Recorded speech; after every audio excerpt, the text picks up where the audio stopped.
અમે આ બજેટ વાંચતા હતા, હું તો પહેલી વાર ધારાસભ્ય બન્યો છું અને બજેટ પહેલી વાર જોયું. ચૈતરભાઈ ને હેમંતભાઈ ને તો 2022માં ચૂંટાઈ ગયા હતા એટલે એને 2-4 બજેટ વધુ જોયા છે. પણ પહેલી વાર મેં બજેટ જોયું કે ભાઈ મીઠું આપવા માટે 57 કરોડ રૂપિયાની જોગવાઈ, 1 કિલો મીઠું આપવા. ગાંડા બાવળ કાપવા માટે 97 કરોડની જોગવાઈ, તેલ આપવા માટે 100 કરોડની જોગવાઈ.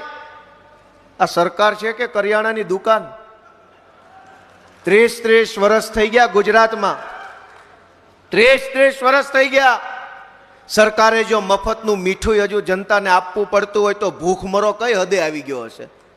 નહીતર દેશમાં સૌથી સસ્તામાં સસ્તી 2 વસ્તુ, એક માચીસ અને એક મીઠું, એ ક્યારેય મોંઘું લાગતું જ નથી. હવે જો સસ્તામાં સસ્તું મીઠું સરકારે આપવું પડતું હોય તો લોકો કઈ હદે કંગાળ બની ગયા છે, એ તો વિચાર ભાજપ વાળાએ કરવો પડે. એના બદલે ગર્વ સાથે વિધાનસભામાં બોલે છે ભાજપના માણસો કે અમારી સરકાર 75 લાખ કુટુંબોને મીઠું આપે છે.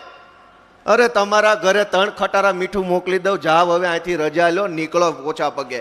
હાલી હું નીકળ્યા છો. 30 વર્ષથી સરકાર ચલાવો છો ને હજુ મીઠું આપવાનો ગર્વ લ્યો છો. એટલું મીઠું તો અમારા ઘોડાને ઊંટિયા ખાઈ જાય છે.